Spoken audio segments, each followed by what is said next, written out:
What's up, what's up, what's up? It's me, I'm back, I'm Dope, and this is Dope Comics, and you're watching my YouTube channel. Today we're going to be doing a review on Hulk 3. Hulk 3. I always can't wait for this book to come out. I've been looking at this cover for a month now, and I was thinking maybe this big round thing right here could be, Man-Thing's eye. I'm a big Man-Thing fan also. Man-Thing and Hulk are probably my two favorite Marvel characters. Anyway, I've got to be honest with you, and it hurts me saying this because I'm a Hulk guy, but this book kind of sucked this week. Yeah, first of all, it seems super thin. And then, like, in the book, there is a lot of ads. So that's the first thing that made it a very quick read. A lot of ads. A lot of stuff to remember John Romita by. Bunch of empty pages. And then when you get to the story, there's really hardly anything to read. You get a bunch of big art with no bubbles. No word bubbles. Hardly at all. I mean, I don't know. There's not a lot to it. Just a bunch of pictures, basically. Hardly any reading.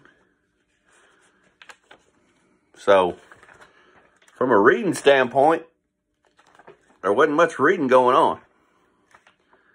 And I like a little bit more dialogue than this. Second, it starts out, they're back at the Chili Supper Roundup.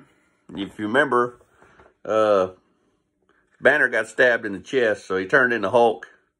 And he's fighting all these gospel banjo zombies. And they didn't put up much of a fight. I mean, they're hanging all on to him, and he's just slinging them off. He don't show him killing them or nothing. He just slings them off. And there's not a lot going on. What I don't like, he's starting to talk to this little girl, Charlie. And I remember the first book blew my dick off. The first book, he was a fucking monster. He would black out and he was eating dogs and stuff. He went and beat the shit out of a restaurant. Blew up a restaurant. Remember that? Now all of a sudden, he's got feelings. He's talking to Charlie.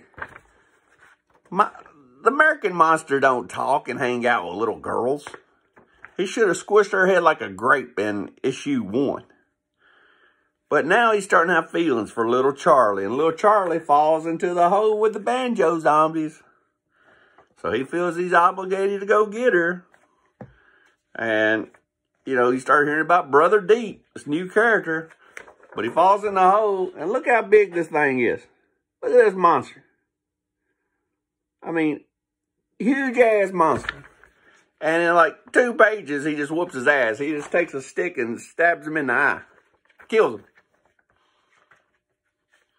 I mean, I feel like this story's rushed a lot. And I don't know if it's because they got all this John Romita stuff at the beginning of it. I'm sad John Romita died as much as anybody. But you gave John Romita 4 or 5 pages of my book. Won't you put that stuff in a Spider-Man book? And then you got ads in the back for She-Hulk and Ghost Rider Annual 1. And then the story you did tell, there's hardly any word bubbles. I mean, what am I supposed to do? Boom, bang, crash, bam. So there's really nothing going on. And then Charlie's walking down the road, and there's a zombie banjo cop. Yes, the one from the Chili Supper. And she kicks his jaw off. That's probably my favorite thing in the whole book, that she kicks his jaw off. And look at Hulk. He's smiling. He thinks it's great that she kicked his jaw off. The fucking American Monster don't smile. I mean, good job, Charlie. You kicked his jaw off. It's kind of going downhill quick. I mean, I loved issue 1. He was a monster. He blacked out. He killed good guys and bad guys. Issue 2, y'all come up with that dumbass cover where he's wearing a suit and tie.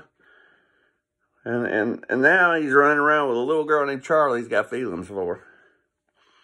So that kind of stuff really upsets me. But I will keep reading it because he's my favorite. But this book here wasn't really worth a damn. But what I did like was the very last page, next issue. Hulk and the Man-Thing. Hulk versus Man-Thing. My two favorite characters in Marvel going heads up. Next issue, Hulk versus Man-Thing. So Marvel brought me down. Now they got me interested in 4. One of my favorite Hulk issues of all time was this Bernie Wrightson cover here. Was Hulk versus Man-Thing. And, you know, one side of me, it pains me to say it, but in this issue right here, Man-Thing whips Hulk's ass. Man-Thing chokes out Hulk. Hulk can't do nothing to him. Punches through his body. He can't hurt Man-Thing. Man-Thing takes his head and shoves it in his chest and suffocates him. He is knocked out and has to be carried out by his people. So in this book, Man-Thing whips Hulk's ass in his own title. I don't know if it's going to go that way again in this one or not. And I don't know if they'll even bring up their past meetings. Say, hey, motherfucker, you suffocated me in Hulk number 197. Won't you try that shit again? You know what I'm saying? I'm going to knock your blocks off. I'm going to introduce you to the electric jackhammer. Will they do that? I don't know. I doubt they'll even bring it up because this is a different story. But the cover's disappointing. The fact that there's really no words hardly in the book. You can read this book in about 65 seconds. I don't know. Just a little disappointed in issue 3. We'll keep going, see what next one pops out. And continue to read your books if they got words in them. Thank you, man.